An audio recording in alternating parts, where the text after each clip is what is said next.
Okay, live on Facebook.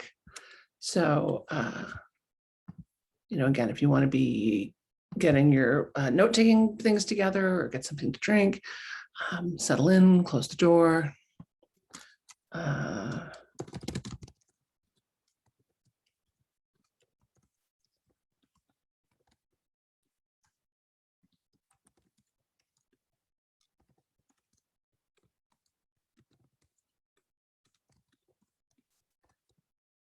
Name this thing. Okay, share on my page. It.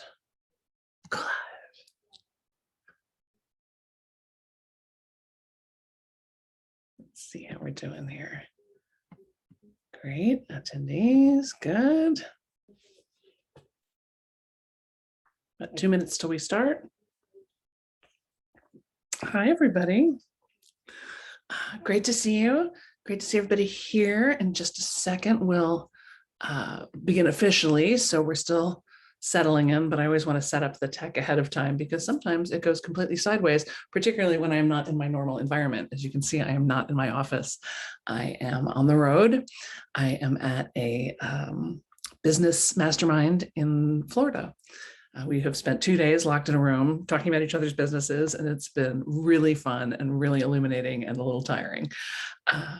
So this is my invitation to you that if you are not regularly getting together with like-minded people to think about strategically about your life, your work, your art, your business, whether it's spiritual, emotional, financial, relational, it's really valuable. It's really valuable. And you got to make sure, of course, that they're people that you love and respect and that love and respect you. But the payoff is immense. So let's see. We got about 1 minute till we start. Great, Dana. Great to see you. Glad you're here. And I can see some people on Facebook. Good. This is a bunch of moving parts, isn't it? And then I think once Veronica's here, she can broadcast it over to the Secrets of Highly Creative People page. Good. Hey, Renee. Great to see you. Great. We've got people coming on. Fantastic. But 1 minute till we start. Get your drink. I am drinking Diet Coke, which I realize is poison. Please, no need to remind me that it's poison. But you know how it is when you're traveling and you've had a long, so you're like, I need a treat. So this soda pop is my big treat. And go ahead and type in the chat. What's your big treat? What do you do that you know is maybe not the most healthful thing, but something delightful, something that makes you feel special and indulged? Okay, I got top of the hour, so let's start. Hi, everybody. It's Sam Bennett from therealsambennett.com, and welcome to this weekly Facebook Live. We're going to be talking today about your fear of success. Because while fear of failure is very real and often very limiting, I think fear of success is even more destructive, even more insidious, and even more hurtful over the long term to both your well-being and the success of your work. Nobody says brownies, Renee says chips. Yep, my mother's a chips person too. Chocolate covered vanilla ice cream bars. Oh, that sounds so good. All right, right on. So thinking about our special treats and having this time together be a special treat, go ahead and we'll do our breathing. So let your belly go really poochy soft. Drop your shoulders down and back. Open up your hands, open up your eyes, open up your heart. Open up yourself to new learnings, to new ways of being. This can be a pivotal moment for you. This next 20, 30 minutes can be something that invites you into a whole new way of being. Transformation can happen in an instant. Miracles happen all the time. And today can be one for you. So belly goes really soft. Mind goes open. And let's inhale, 2, 3, 4, hold, 2, 3, 4, 5, 6, 7. Exhale, 2, 3, 4, 5, 6, 7, 8. Inhale, 2, 3, 4. Hold, 2, 3, 4, 5, 6, 7. Exhale, 2, 3, 4, 5, 6, 7, 8.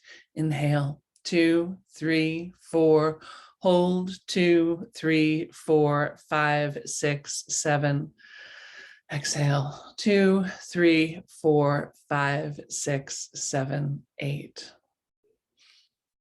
Go ahead and make that sound too.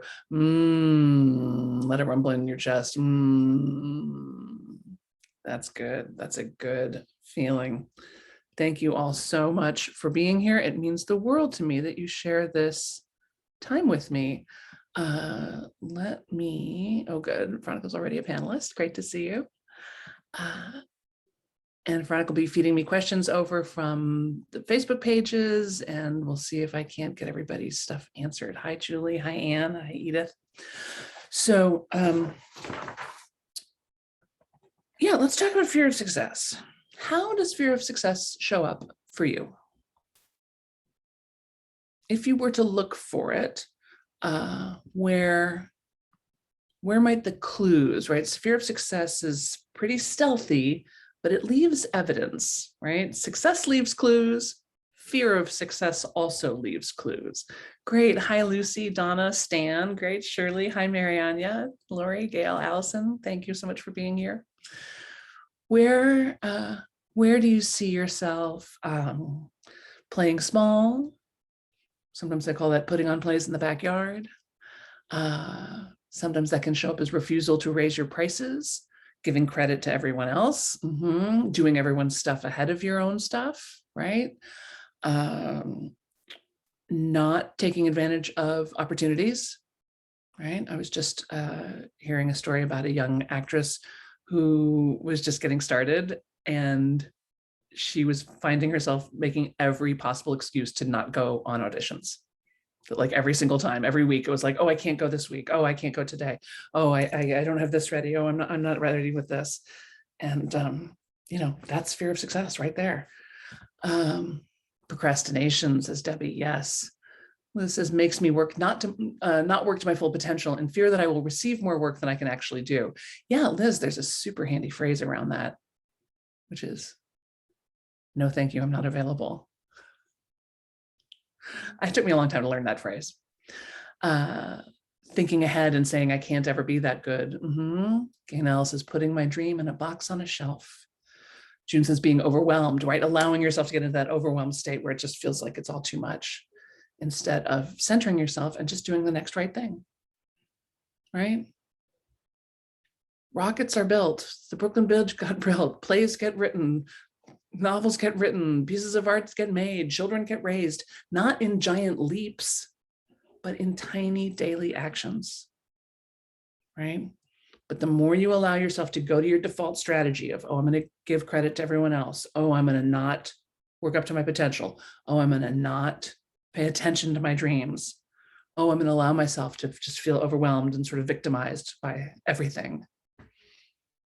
The more you are depriving yourself and the world of your good work.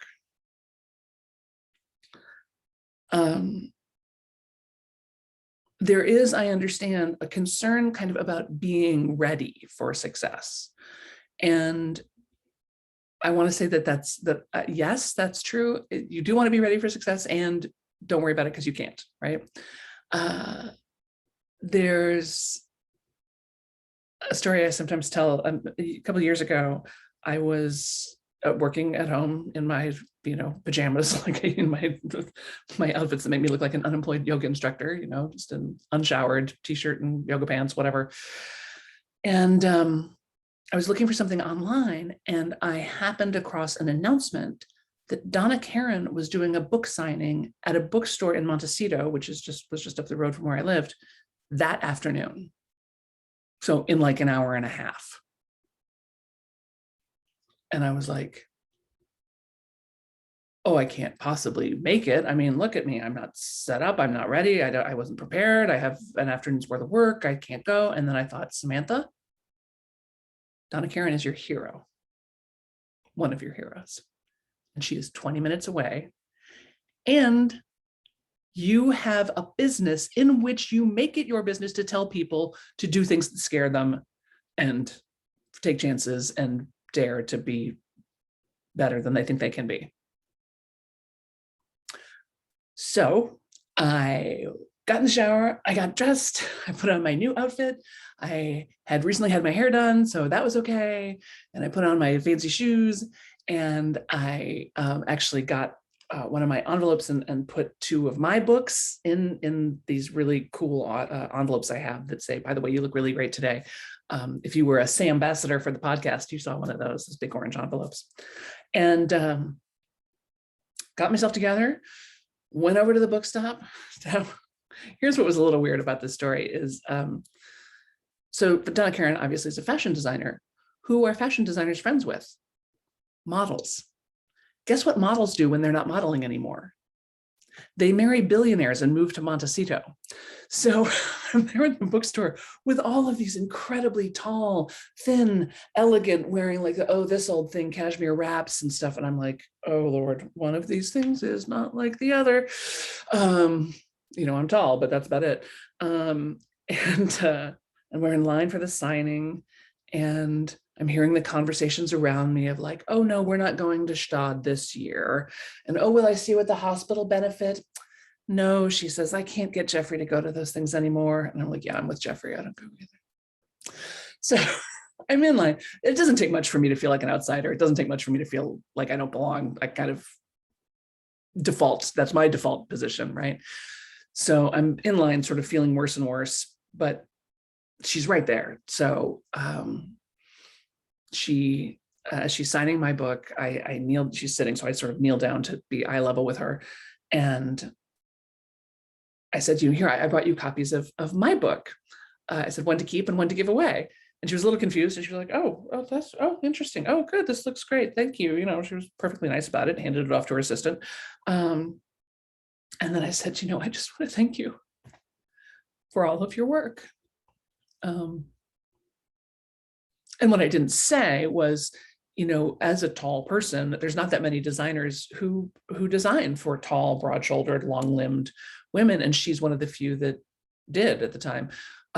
Still does, I assume, in her own. She's got a new business now. And so anytime I had a fancy occasion, anytime I had something really special, I would end up buying a Donna Karan outfit. So in my mind, she's like right there with me at some of my most important moments. So of course I totally puddled up and cried. And she kind of looked at me like, okay. And, I was there for another minute or two and gathered myself together and drove home, and as I went home, I was like, I'm so glad I did that, because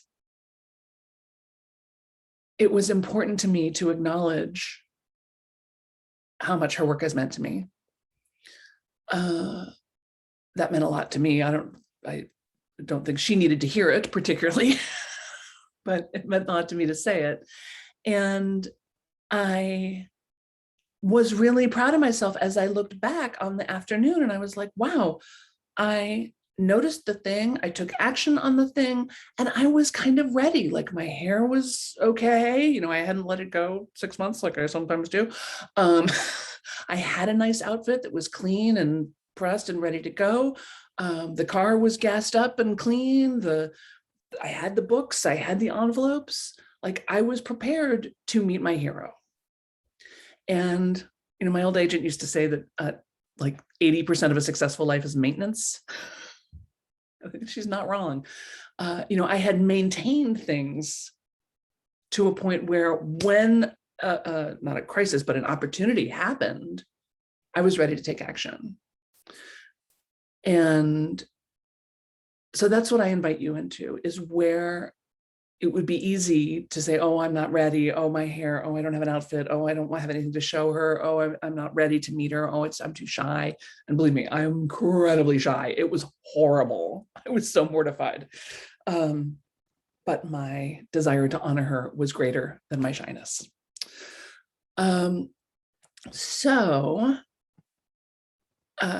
Let's see. Lori says, love those envelopes. Yes, they're great, aren't they? Mark says, hi, Sam and friends. Nice to get this time available again. Nice to see you, Mark. Shirley says, I'm loving the story. Thanks for sharing it. Sure. Julie says, the Montecito story really resonates. Yeah. Oh, Mark says, of course, when I couldn't listen live, recordings were like grandma's Italian leftovers, just as good. Oh, that makes me so happy. I love it that you go back and listen to the recordings. And, these are available for all of you. You can go back and get inspired over and over again. They live on the Facebook page. You're welcome to them. You can share them with other people.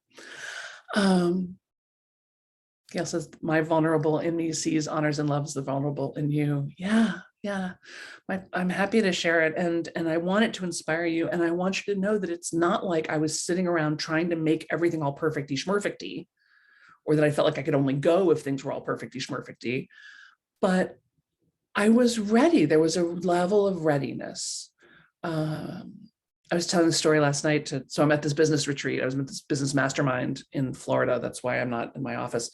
So I've spent 2 days in a room with some other really high-powered business owners doing strategy on each other's business. It's been super fun. And then at night we sit around and have cocktails and tell war stories.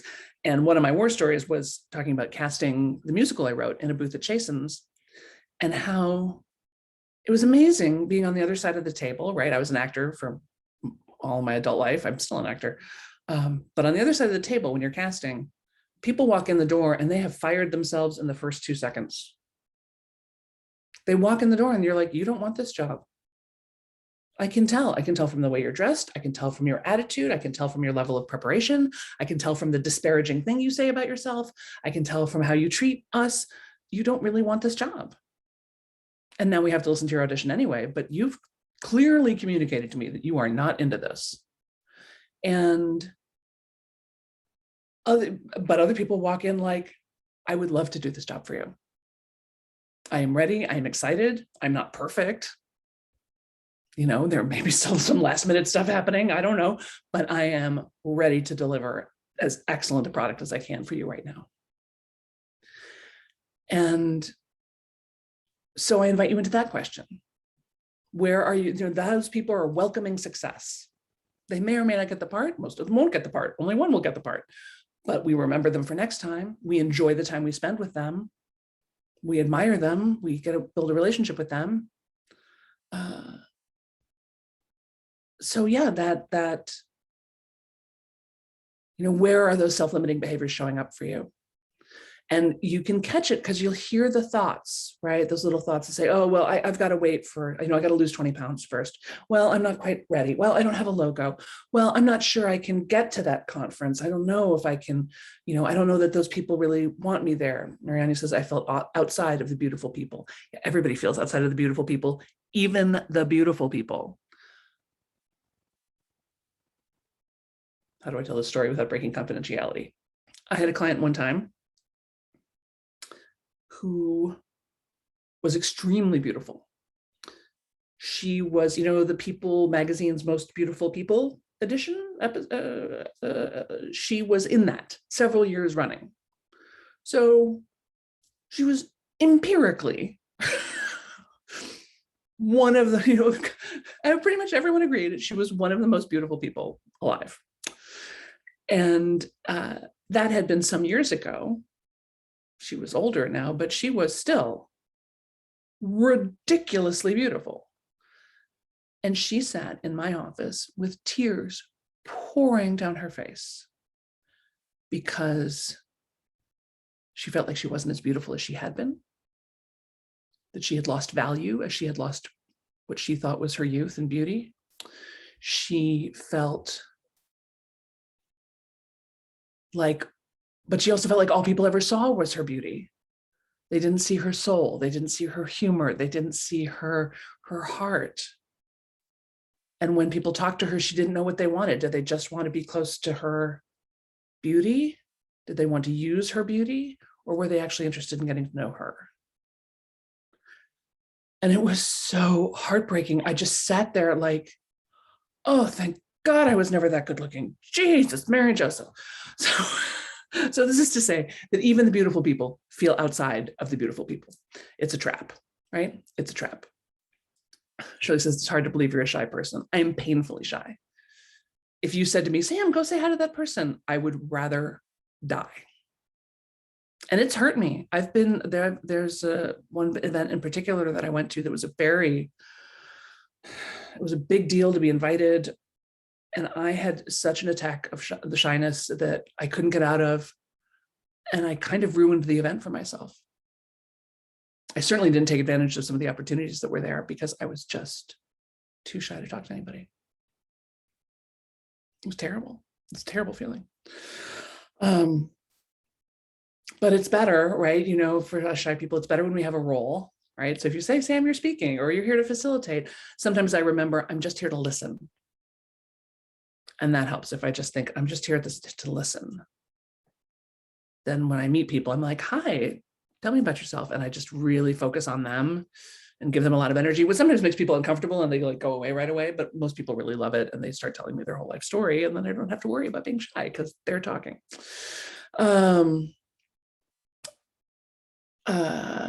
Let's see. June says, I don't remember all the times I was ready, but I do remember the times I wasn't and missed the opportunity.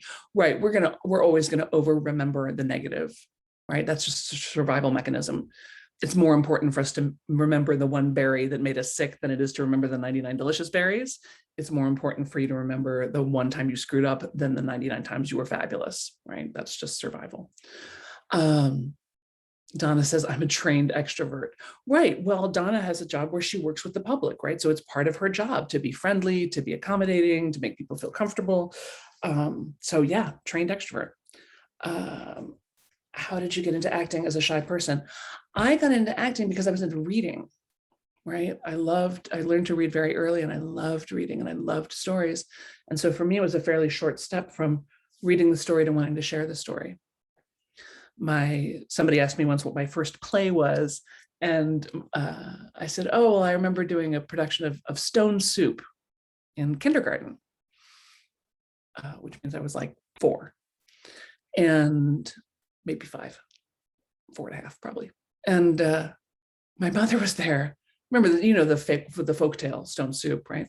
And my mother was there and she said, oh, Sam, she goes, you didn't just do a production of Stone Soup. She said, you produced Stone Soup. She says, you made them do it.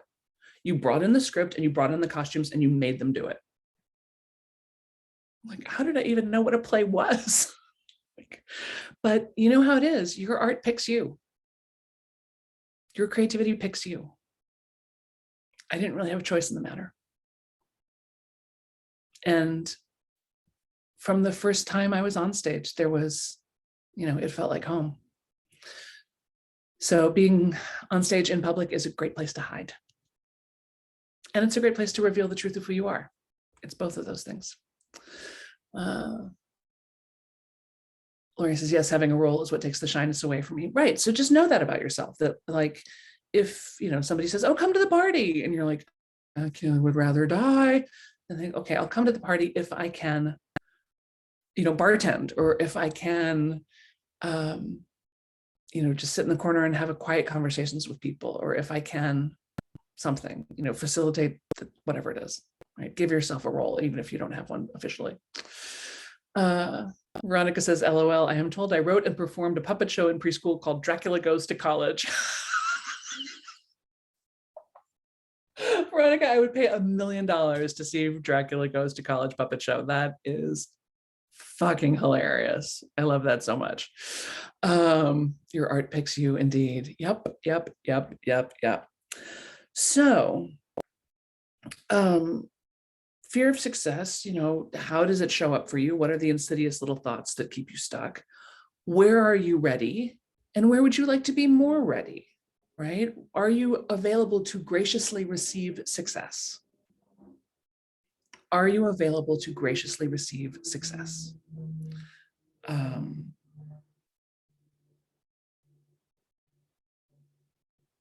also wrote down, can you stop noticing your failures? Right? Like I said, we tend to over-notice the things that we consider failures. And oftentimes things that are huge successes in our mind, they're still failures because they didn't do quite as well as we'd hoped they would. They didn't turn out quite as perfectly as we hoped they would. And what I want to remind you is we can't see that perfect version inside of your head. Right? I noticed this with the musical, with In a Booth at Chasen's. There were some things, most of the show I just adored from top to bottom, but there were a few things that I was like, that's not right. We've got to change that line, or that's got to be reblocked, or that's not, that's not perfect. And And then we would do the show and get a standing ovation, and people come up afterwards and be like, oh my God, that was so amazing. And I'm still thinking, yeah, it's amazing, but there's still some work to do. Like, no, Sam, they're not seeing the flaws. They're not seeing the things that you think don't work. They're seeing something they really enjoyed. Graciously receive the success.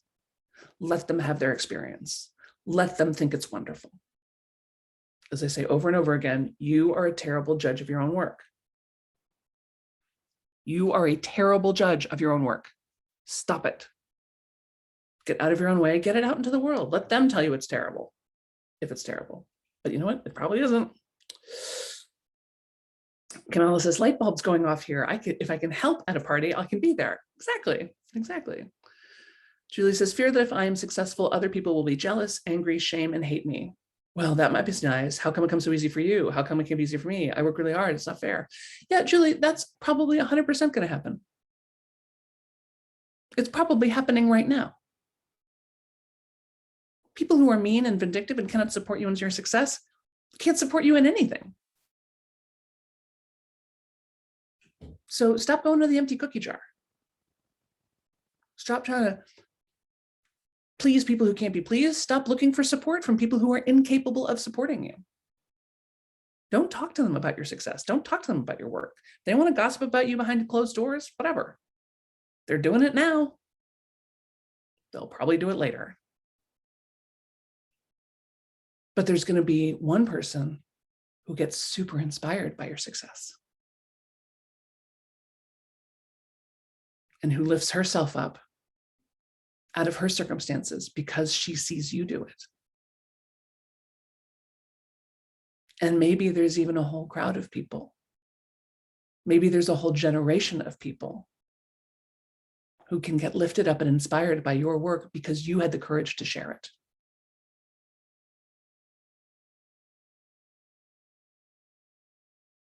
You feeling me? Shirley says, I was told to just smile and say thank you, accept the compliment. That's right. Thank you. It's very kind of you to say. Thank you. I appreciate your taking the time to say so. Mark says, for Halloween this year, I'm dressing up as a confident, successful person. Role play is great. So true. So true. Isabella says, yes, that she's felt like that too. It feels unbearable. I know, because we're trained, we're trained into that. But again, that's a child's fear of being rejected. And so we grow up into the grown-ups that we are, and we say, this is who I am. You can love me or not love me.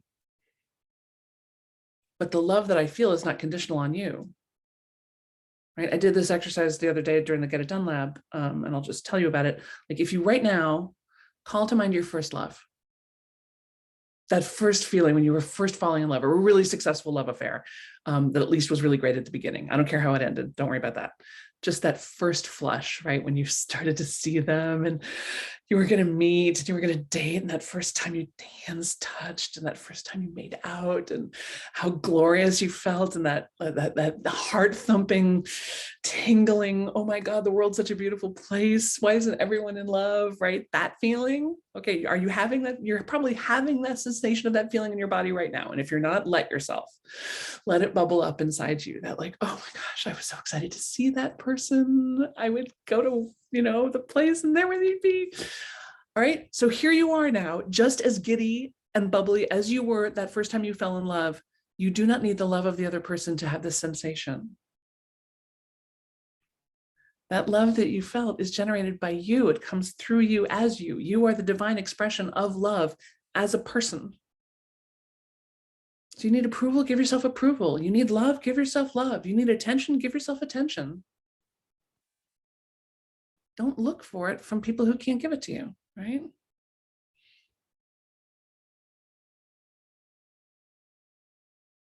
Julie said, I was told to smile and say thank you when people shamed me. Right, well, that was incorrect. Let's learn a different behavior, right?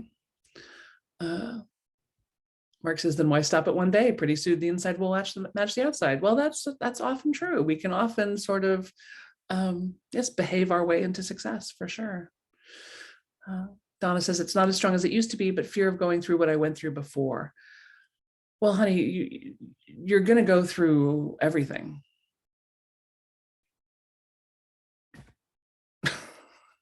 And this is actually the last thing I wrote down, is that there is no such thing as success or failure, right?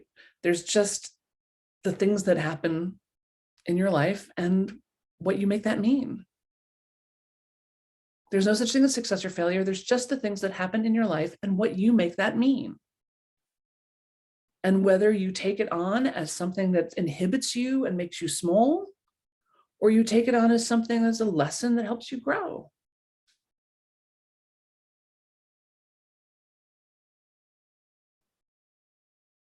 That's the thought. So I invite you to take 15 minutes right now to do the work that is meaningful to you. All right, we're just about to wrap up here. Before you go on to the next thing, just take 15 minutes and dive into whatever it is that will help you feel more ready, that will help you feel more connected to your creativity, that'll move your projects forward, that'll help you feel more like a successful person, even though, again, there's no such thing as success or failure. There really isn't. There's just what you make it mean. Veronica says, heartbreak is survivable, failure is survivable, success and love are worth the risk. I couldn't say it better than that. Exactly. Good.